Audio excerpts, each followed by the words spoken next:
السلام علیکم ورحمۃ اللہ وبرکاتہ۔ الحمد للہ رب العالمین والصلاة والسلام علی رسول الامین وعلی آلہ وصحبہ اجمعین ومن تبعهم بإحسان إلى يوم الدین، اما بعد فأعوذ باللہ من الشیطان الرجیم، بسم اللہ الرحمن الرحیم۔ وَلَئِن سَأَلْتَهُمْ لَيَقُولُنَّ إِنَّمَا كُنَّا نَخُوضُ وَنَلْعَبُ قُلْ أَبِاللَّهِ وَآيَاتِهِ وَرَسُولِهِ كُنْتُمْ تَسْتَهْزِئُونَ لَا تَعْتَذِرُوا قَدْ كَفَرْتُمْ بَعْدَ إِيمَانِكُمْ رب اشرح لي صدري ويسر لي امري واحلل عقدة من لساني يفقهوا قولي سبحانك لا علم لنا الا ما علمتنا انك انت العليم الحكيم رب يسر ولا تعسر وتمم بالخير اللهم رب زدني علما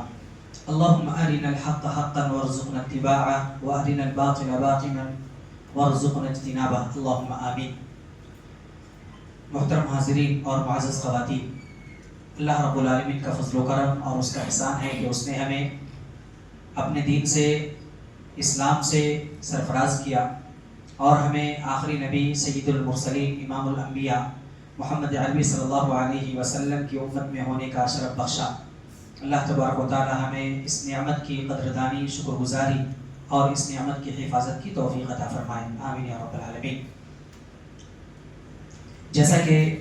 نواقض الاسلام کا درس چل رہا ہے، پچھلے دو دروس میں شیخ الاسلام محمد بن عبد الوہاب رحمہ اللہ کی زندگی سے متعلق چند باتیں عرض کی گئی تھی۔ اسی طرح سے اس کتاب نواقض الاسلام کا پس منظر، بیک گراؤنڈ اور اس کتاب کے تعلق سے کچھ باتیں ہوئی تھیں، اور اسی طرح سے کچھ تمہیدی باتیں جو اس کتاب کے شارح صالح الفوزان حفظہ اللہ نے کی ہے ان کو آپ کے سامنے رکھا گیا تھا۔ ان میں سے آخری بات جو تھی وہ یہ تھی کہ ضرورات خمسہ، جو دین میں 5 ضروری چیزیں ہیں جن کی حفاظت کا حکم شریعت دیتی ہے، ان کی حفاظت کریں، اور اگر ان میں سے کسی ایک کو بھی نقصان پہنچے کسی چیز کے ذریعے سے تو اسے یہ سمجھنے کہ یہ ہمارے لیے کرنے کی چیز نہیں ہے، کرنے کا عمل نہیں ہے۔ ضرورت خمسہ 5 چیزیں، کوئی کاؤنٹ کرائے، کوئی بتائے گا؟ سب سے پہلی چیز دین، بتائیں، غلطی ہو تو کوئی حرج نہیں ہے۔ دین کی حفاظت، جی حرام حلال، ٹھیک ہے، بارک اللہ فیکم۔ اور کوئی؟ 5 چیزوں کی حفاظت ضروری ہے، دین، جی نماز کی حفاظت، ٹھیک ہے جی،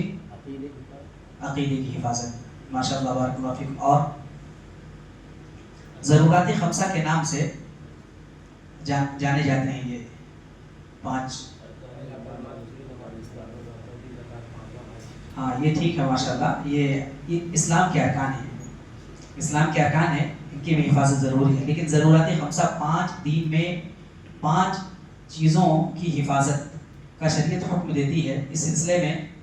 کئی کتابیں بھی لکھی گئی اور دروس اور خطبات میں بھی بیان کر دی جاتی ہیں یوں ہی، لیکن سب کی تفصیل پچھلے ہفتے گزری ہے، پچھلے درس میں۔ دین کی حفاظت، عقل کی حفاظت،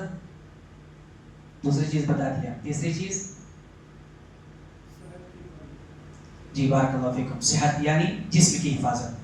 ٹھیک ہے، 3 چیزیں ہوئی، اور یعنی جان کی حفاظت ہے نا۔ تو دین کی حفاظت، عقل کی حفاظت، تیسری چیز ہو گئی جان کی حفاظت۔ اور دنیا میں ہم سب کس کے لیے بھاگتے ہیں؟ دوڑ دھوپ کس کے لیے کرتے ہیں؟ ٹھیک ہے، بارک اللہ فیکم، مال کی حفاظت۔ اور ایک چیز ہے جو سب کو محبوب ہے، اگر اس پر داغ آ جائے تو انسان، جی جزاکم اللہ خیر، عزت کی حفاظت۔ یہ 5 چیزیں یاد رکھیے، دین کی حفاظت، عقل کی حفاظت، جان کی حفاظت، مال کی حفاظت اور عزت کی حفاظت۔ اگر اس پر کوئی ڈاکہ ڈالتا ہے، اگر اس کو چوری کرنے کی کوشش کرتا ہے، اسے نقصان پہنچانے کی کوشش کرتا ہے، تو شریعت کہتی ہے تم اس سے جہاد کرو، ٹھیک ہے۔ تو 5 چیزوں کی حفاظت ضروری۔ یہ جو کتاب ہے ان میں سے ایک کی حفاظت یعنی دین کی حفاظت پر محیط ہے۔ دین کی حفاظت اگر ہم نہیں کریں گے تو دین ہم سے چلا جائے گا، عقیدہ ہم سے ختم ہو جائے گا، اور اسی ختم کرنے والی چیز کو کیا کہتے ہیں؟ ناقض، اور اسی کی جمع ہے، پلورل ہے، نواقض، نواقض الاسلام، یعنی اسلام کو توڑ دینے والی چیزیں، اسلام کو ختم کر دینے والی چیزیں۔ اور اسی کو دوسرے الفاظ میں کہا جاتا ہے ارتداد، مرتد ہو جانا،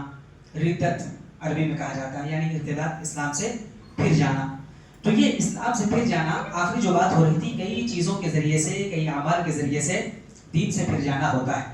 ان میں سے قول ہے، کہنا، اعتقاد ہے، یقین رکھنا، تیسری چیز ہے فعل، کوئی عمل انجام دینا، چوتھی چیز ہے شک. بہت ہی مختصر انداز میں انشاءاللہ ان چیزوں کو میں بیان کرنے کی کوشش کروں گا. پہلی چیز ہے قول کے ذریعے سے بات کہہ کر. تو اگر کوئی کفر کا لفظ، اسی طرح سے شرک کا لفظ، کوئی ایسا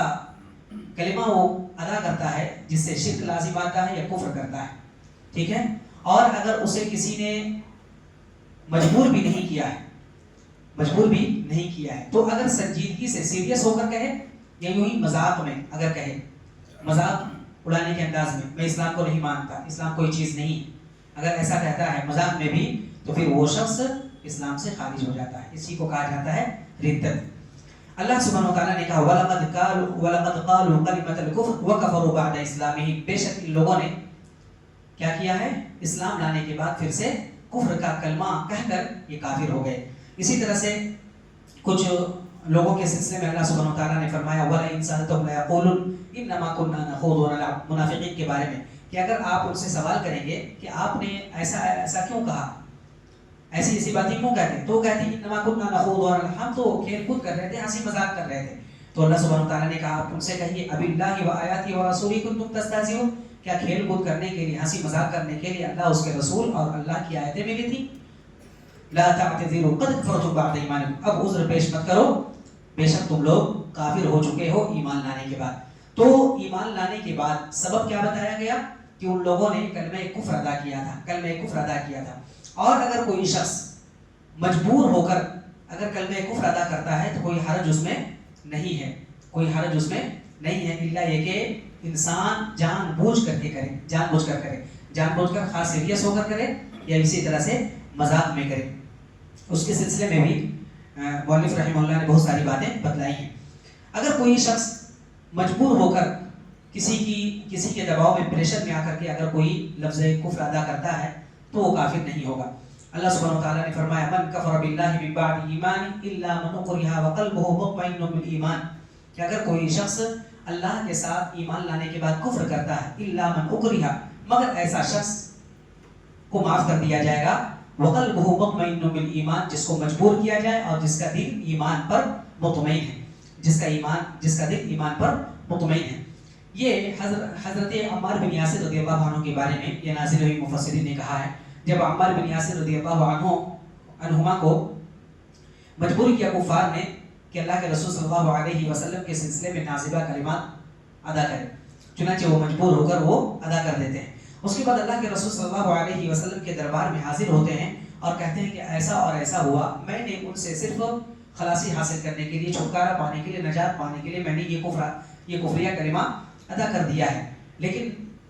مجھے بے چینی ہو رہی. اللہ کے رسول صلی اللہ علیہ وسلم نے فرمایا کہ کیف تجد قلبک، اپنے دل کو تم کیسا پاتے ہو؟ انہوں نے کہا اجدہ مطمئن بالایمان، کہ میں تو اپنے دل کو ایمان پر مطمئن پاتا ہوں. تو اللہ کے رسول صلی اللہ علیہ وسلم نے فرمایا ان عادوا فقد، اگر وہ ایسا کرے، بات تمہیں مجبور کرے، تم کہہ دو کوئی حرج کی بات نہیں ہے. تو اس سے یہ معلوم ہوا کہ اگر کوئی شخص کلمہ کفر ادا کرتا ہے لیکن مجبور ہو کر ادا کرتا ہے تو کوئی حرج کی بات نہیں ہے. اور اس سے پہلے والی کتابوں میں بھی درس میں بتایا گیا تھا کہ آج جو دور چل رہا ہے، باقاعدہ پکڑ کر کے کئی نعرے لگائے جا رہے ہیں، تو کوئی حرج کی بات نہیں ہے، لیکن انسان کیا کرے، کوشش یہ کرے کلمہ کفر بھی ادا نہ ہو، کلمہ کفر بھی ادا نہ ہو. لیکن اگر مجبوری ہے، جان کی حفاظت، دین کی حفاظت اور اسی طرح سے لوگوں کی حفاظت، مال کی حفاظت کے لیے اگر کوئی کہتا ہے تو کوئی حرج کی بات نہیں ہے، لیکن دل مطمئن ہونا چاہیے. ایسا نہیں کہ میں نے کہہ دیا، لوگ کہتے رہتے ہیں اگر میں اسلام کو چھوڑ بھی دیتا ہوں تو کیا حرج ہے، سب کی حفاظت ہو جائے، نہیں، صرف اس لیے کہ میری جان اور مال کی حفاظت ہو جائے. یہ ہے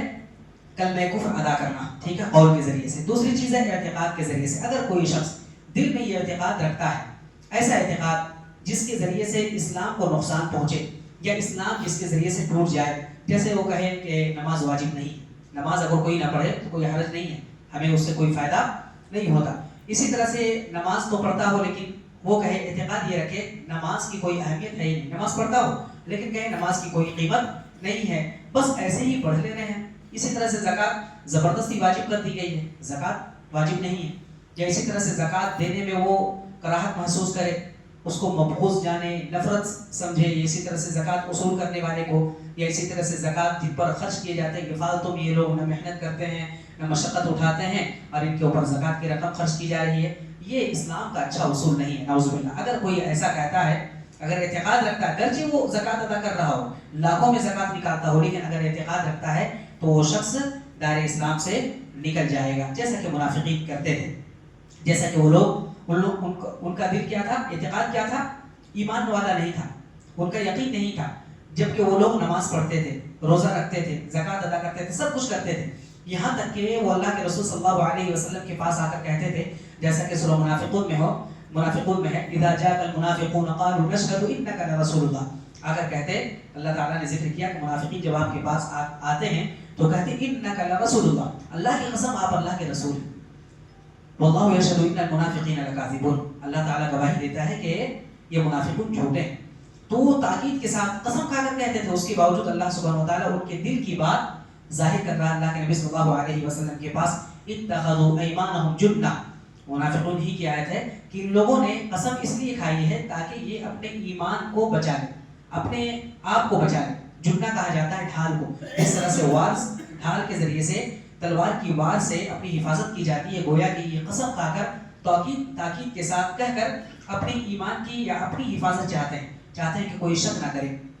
ٹھیک ہے۔ فصدوا عن سبیل اللہ، آگے اللہ سبحانہ وتعالیٰ نے ذکر کیا ہے، یقولون بألسنتہم ما لیس فی قلوبہم، یہ زبان سے تو ادا کرتے ہیں لیکن دل میں ان کی کوئی ایسی بات نہیں ہوتی ہے، اس لیے منافقوں کے لیے کیا کہا گیا ہے، فی الدرک الاسفل من النار، ان المنافقین فی الدرک الاسفل من النار، سب سے نچلے درجے میں ہوں گے۔ تو یہ دو چیزیں ہوئی، ایک چیز یہ کہ زبان سے کوئی ادا کرے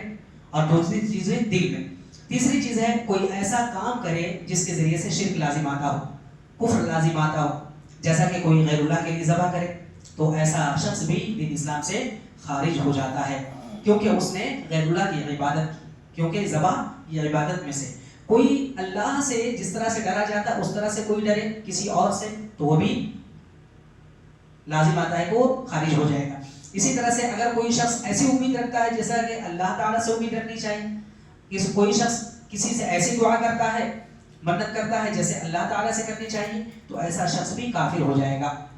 ٹھیک ہے، یہ کفر والا عمل ہے۔ لیکن بار بار میں پچھلے درس میں بھی کہا تھا، کوئی ایسا کرنے والا ہے تو ہم نہیں کہیں گے آپ کافر ہو، ٹھیک ہے، اس کے بھی اصول ابھی آئیں گے، تو ایسا نہ ہو کہ کوئی شخص تھوڑی سی بات سمجھے اور کہ یہ سب تو کافر بنانے میں لگے ہوئے، تو ایسی بات نہیں ہے، ابھی پورے اصول اگر آپ سنیں گے تو معلوم ہوگا کہ کسی کو کافر کہنا اتنا آسان نہیں ہے،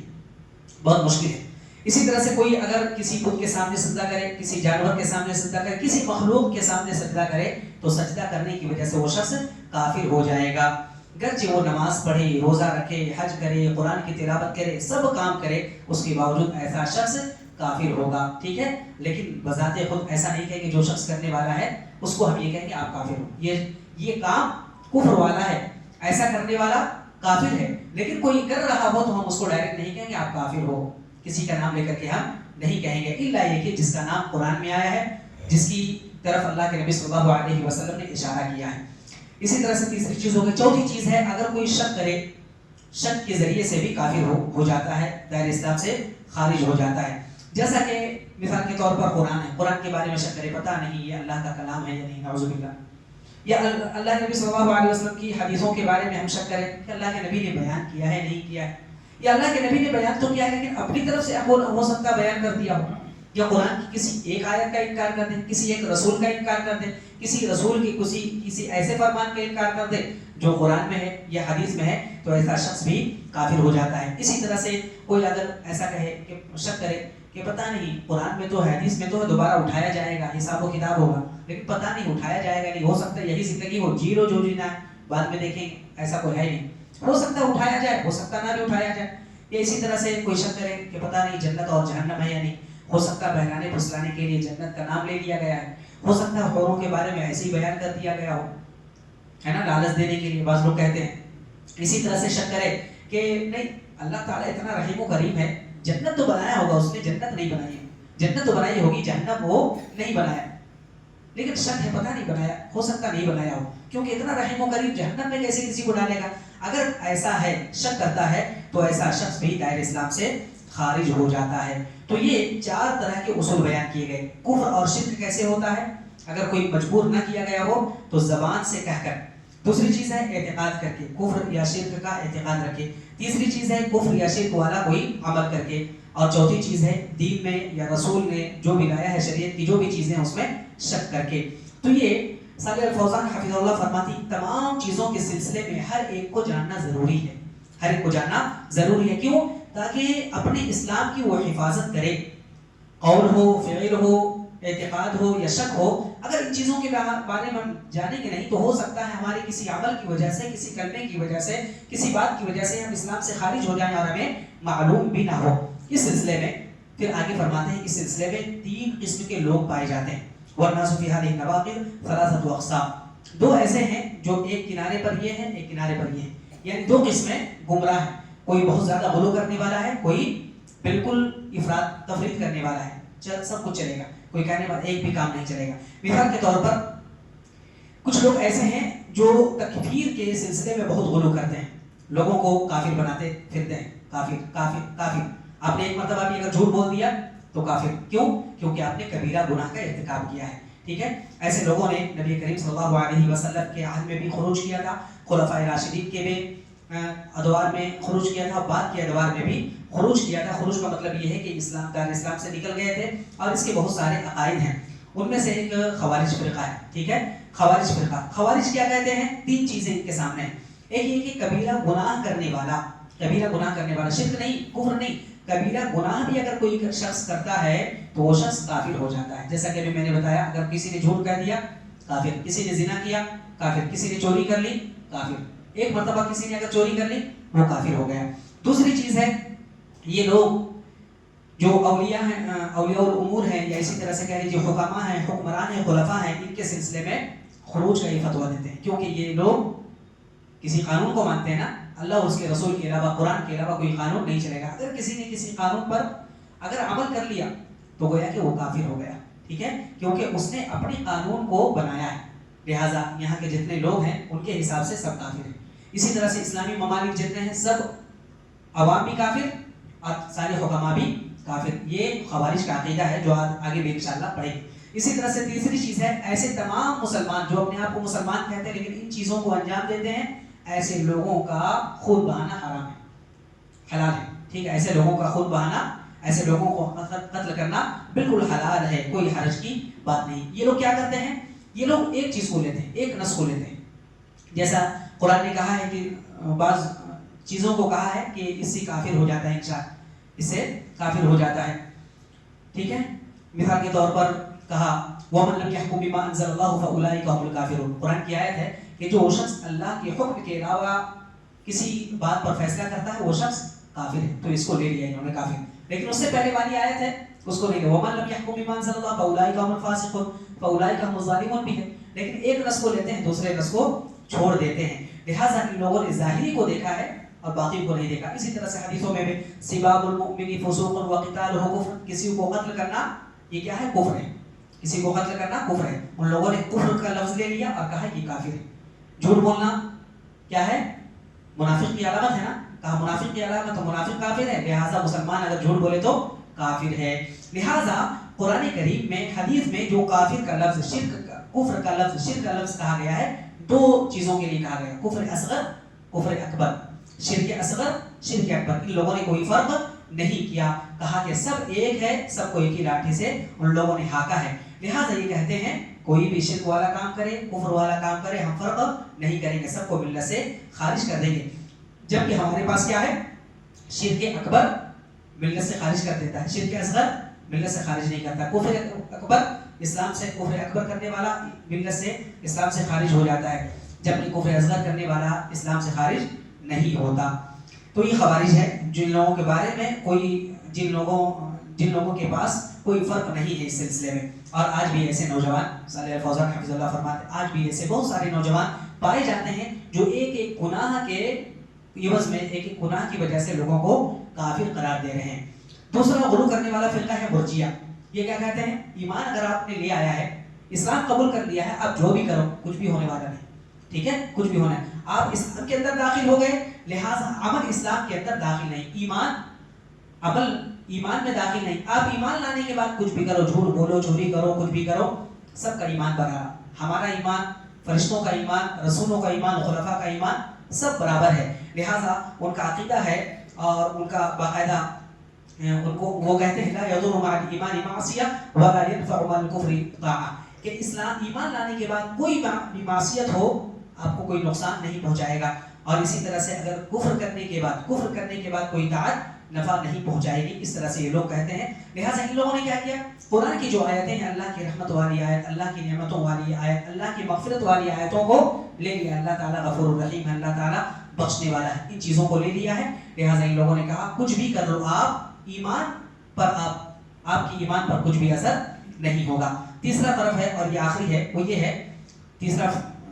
منہج ہے جو صحیح منہج ہے، وہ اہل سنت و جماعت کا منہج ہے، جو اہل حدیثوں کا منہج ہے، جو منہج سلف جس کو ہم کہتے ہیں وہ ہے، یعنی ان لوگوں نے ان نصوص کو بھی لیا ہے، ان نصوص کو بھی ہے، جو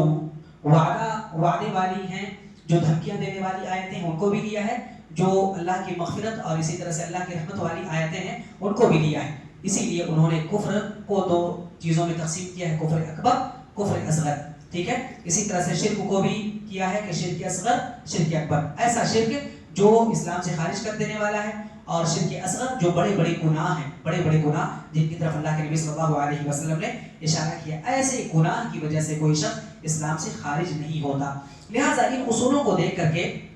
یہ کہا جائے گا کہ جو شخص اللہ کی عبادت کرے صرف خوف کے ذریعے سے، صرف خوف، اگر کوئی ہم سے عمل میں چوک ہو گئی تو میں کیا ہوگا، میں جہنم میں چلا جاؤں گا، تو ایسا شخص خارجی ہوتا ہے، جو شخص رجا پر جیے، یعنی صرف امیدیں اللہ سے ہو، صرف اللہ کی رحمت، اللہ کی مغفرت کو سامنے رکھے، تو ایسا شخص مرجیہ ہوتا ہے، خوف بھی ہونا چاہیے اور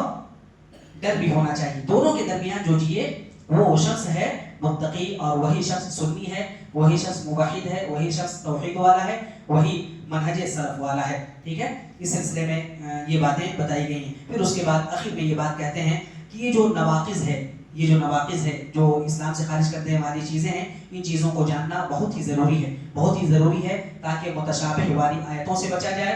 کیونکہ متشابہ والی آیتیں جو صرف جنت میں لے جانے والی آیتیں بیان کی جاتی ہیں، یہ صرف ایسی آیتیں جو صرف جہنم میں لے جانے والی آیتیں ہیں، ایسی چیزوں کی وجہ سے انسان بالکل جہالت کا شکار ہو جاتا ہے، یا تو اس طرف چلا جائے گا خوارج کی طرف یا مرجیہ کی طرف، لہٰذا سب سے پہلی چیز یہ ہے کہ علم حاصل کیا جائے اور اچھے علماء سے حاصل کیا جائے، سلف کی کتابوں سے حاصل کیا جائے، تاکہ انسان گمراہ نہ ہو، اور اس سلسلے میں علامہ ابن قیم رحمہ اللہ کے اشعار بھی انہوں نے ذکر کیے ہیں، انشاءاللہ ہو سکے تو تھوڑی سی چیزیں انشاءاللہ اگلے ہفتے بیان کر کے کتاب کی باقاعدہ شروعات ہوگی، اور نواقض الاسلام میں سے پہلا ناقض اور اسلام سے خارج کر دینے والی پہلی چیز کا انشاءاللہ العزیز ذکر ہوگا۔ علامہ ابن قیم رحمہ اللہ کی عبارتیں بہت ہی اہم ہیں، لہٰذا اگلے ہفتے میں اس کو بھی لے لیں گے، میں سمجھ رہا تھا کہ آج یہ چیز مکمل ہو جائے گی، لیکن نہ ہونے کی وجہ سے انشاءاللہ اس کو اگلے ہفتے میں لے کر کے پہلا ناقص بھی پہلی چیز بھی انشاءاللہ ذکر کر دیں گے۔ اور اس کتاب کی ایک اہم بات یہ ہے کہ الحمدللہ اس میں صالح الفوزان حفظہ اللہ نے جو درس دیا ہے ایک مسجد میں، اس میں جو سوال و جواب ہوئے ہیں ان کے نزدیک اور طلباء کے نزدیک، ان کو بھی ذکر کیا ہے، تو میں سمجھتا ہوں کہ ان کو بھی اگر ذکر کیا جائے گا درس میں تو انشاءاللہ درس بھی انٹرسٹنگ ہوگا، اور اسی طرح سے فائدہ بھی زیادہ ہوگا، تو آپ لوگ اسی طرح سے مذاکرہ کر کے یا اسی طرح سے آپس میں سوچ کر کے یا پڑھ کر کے سن کر کے آئیں تو انشاءاللہ مزہ بھی آئے گا، صرف میں بولتا رہوں آپ سنتے رہیں، پھر اسی طرح سے خطبے کی طرح آپ لوگ چلے جائیں اور خطیب بھی بھول جائیں کہ کون سا امین تھے اور کچھ فائدہ نہ ہو، تو میں سمجھتا ہوں کہ اس سے زیادہ فائدہ یہ ہوگا کہ آپ لوگ کچھ پڑھ کے آئیں اور جواب دینے کی کوشش کریں، کوئی بات نہیں ہے کہ غلطی ہو جائے بار بار دہرائیں، بار بار میں پوچھوں، بار بار آپ جواب دیں، اسی طرح سے اپنے ساتھ دوسروں کو بھی لائیں، انشاءاللہ ان دروس سے بہت فائدہ ہوتا ہے، ہم سمجھ نہیں پائیں گے، سال دو سال میں اتنی کتابیں ہم پڑھ لیں گے اور یہ ذخیرہ ہمارے پاس ہو جائے گا جو انشاءاللہ العزیز رہتی زندگی تک اور بعد کی نسلوں کے لیے بھی بہت ہی فائدہ مند یہ چیز ہوگی۔ اللہ تبارک و تعالی ہم سب کو خیر کے ساتھ، صحت کے ساتھ، تندرستی کے ساتھ دروس کو اٹینڈ کرنے کی توفیق عطا فرمائے، اور جو بھی ہم سیکھیں اپنے اوپر سب سے پہلے نافذ کر دیں، اور پھر اس کے بعد معاشرے کے اندر جو لوگ گمراہی میں پڑے ہوئے ہیں ان کو بھی گمراہی سے نکالنے کی ہمیں توفیق عطا فرمائے. آمین یا رب العالمین. سبحانک اللہم و بحمدک، اشہد ان لا الہ الا انت، استغفرک و اتوب الیک. وصلی اللہ علی النبی الکریم. السلام علیکم ورحمۃ اللہ وبرکاتہ.